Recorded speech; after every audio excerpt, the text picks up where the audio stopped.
Hi there, my name is Mike Montgomery, and today I'd like to show you how I transformed these boring old interior doors into these cooler doors with a chevron pattern on modern builds. To create the paneling that'll go on the face of the doors, I'm going to be using 3/16" hardboard. It's formaldehyde-free, super stable, and has a really smooth face, which is going to be great since we'll be painting the doors later. I used my circular saw and straight edge to cut the panel into 4 identical pieces, just under 12 inches. What you see me cutting on is a piece of polystyrene insulation. It allows the blade to go through the piece of wood but not hit the floor, and it doesn't add any extra resistance to the blade. Next, I needed to prep those 4 pieces by grabbing my 12-inch speed square and cutting a 45-degree angle on each end. After that, I ran up to my parents' attic where I'm converting that space into a home theater for them, and I took the old doors off. Once I had the old hinges and hardware removed, I used that same 12-inch speed square to mark a 45-degree line starting at the tops of the doors. This is going to help line up those first pieces of the chevron pattern. Instead of doing any complicated math, I chose to simply line up my pieces and mark where I needed to cut them. And because I'll be sanding the edges of the doors later, these pieces didn't need to be cut perfectly. I just needed to make sure I didn't cut them too small. Each of my doors took 3 full-size pieces of this paneling, and whenever I made duplicates, I made sure to reference that first piece I cut to reduce cumulative error. Before I could attach these pieces, I needed to sand back the lacquer finish on these doors, and I used 120 grit sandpaper.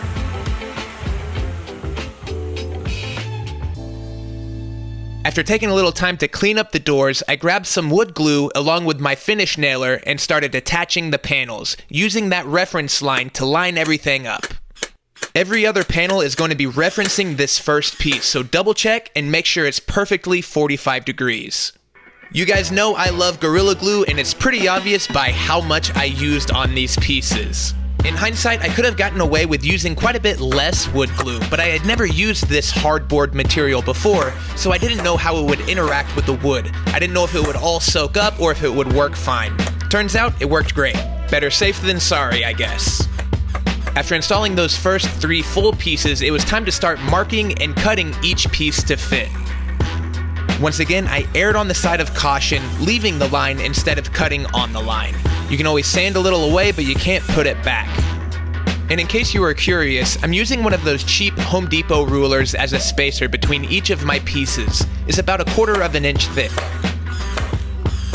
In the description below, I'll leave a link to the tools, materials, and supplies you'll need for this project, as well as a link to the written article where I'll have PDF plans you can download for free.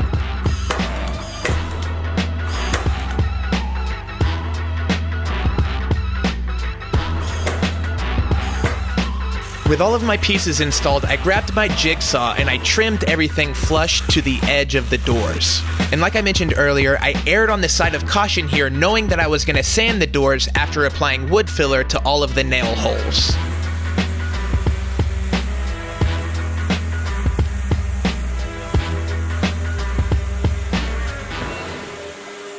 Really quickly, I'd like to give a big thanks to this video's sponsor, an amazing company, Simply Safe. Now, believe it or not, my parents do not have a home security system. I know what you're thinking. That's a bad idea. And that's why I was so excited when Simply Safe reached out and were interested in sponsoring a video. With Simply Safe, you can choose from different packages to suit the needs of your home. Everything starts with the base station. It's what allows all of the separate devices to connect wirelessly and work together. Its home is next to the clay elephant that I made in middle school art class. Pretty impressive, huh? From there, I added an entry sensor to every exterior door. Everything just peels and sticks, no hardware necessary. And I should say, sorry for the cobwebs, this is the garage door. Then I added a motion sensor in the living room facing the French doors that lead to the back porch, and a water sensor underneath the guest toilet, which has been known to leak. Because Simply Safe cameras and sensors are sleek and modern, they look nice on a shelf alongside normal home decor. It's all monitored 24/7 by professionals who will call you in an emergency and send police help if needed. Not to mention, Simply Safe has fair, honest pricing with no contracts or hidden fees. So if you're interested in learning more, make sure and follow the link down in the description, simplysafe.com/modern builds. When it comes to hinges and hardware, every door is going to be a little bit different, and it totally depends on what your personal taste is. But regardless, after adding the paneling, you're going to need to notch out a space for the hinges to fit in the old cavities. And here you see me using a hole saw to drill through the paneling where the existing door handles already were.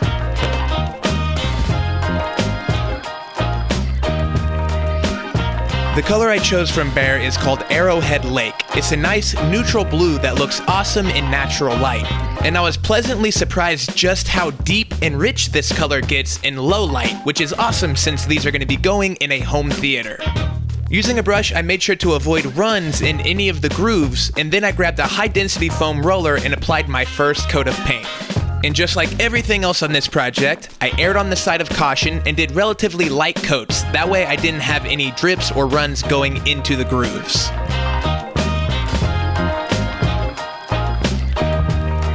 After allowing the first coat a few hours to dry, I applied a second and third coat.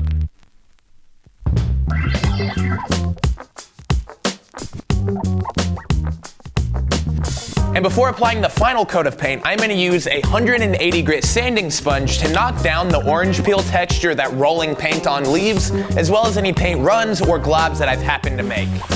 It's funny, I thought I did a pretty good job of applying the paint smoothly, but you can see just how streaky my finish was. So after realizing that, I did my best to take my time and not rush on this final coat.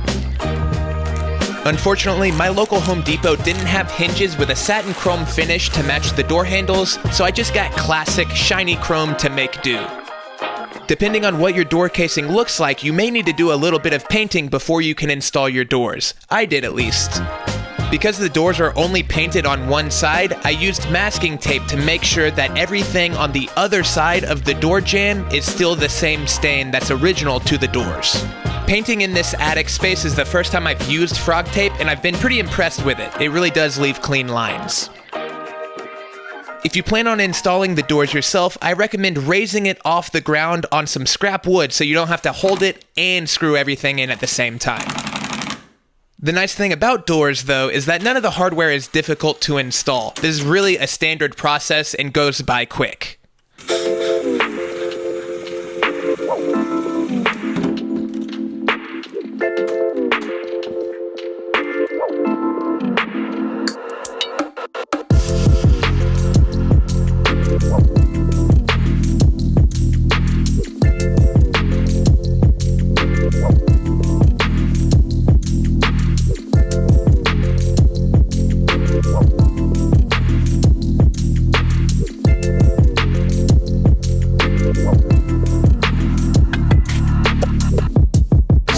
Enjoyed this video. I really loved building this. It was a lot of fun, and the amount of wow factor that you get for the amount of work that you put into it is totally worth it. And speaking of, if you do build this or any other Modern Builds project for that matter, I would really appreciate it if you shared it with me in a DM on Instagram. I am at Modern Builds. Seeing your guys' versions of my projects is one of my favorite things. It's incredibly rewarding to see the way you guys can take a design that I make and then alter it to fit your needs or your own tastes. I don't know if it's something you all would be interested in, but I'm considering adding a page to my website that features your guys' projects. If you think it would be cool, leave me a comment down below and I'll start working on it. Aside from that, look forward to a lot more content. These floors are gonna be a video in the next couple weeks, and this whole room used to be my parents' attic, and I'm converting it into a home theater. So make sure and click that subscribe button and the notification bell if you're not already. I've also got merch linked in the description, so if you're interested in picking up some Modern Builds apparel, follow that link, because once these go out of stock, which is really soon, I'm gonna be ordering different designs. So if you like them,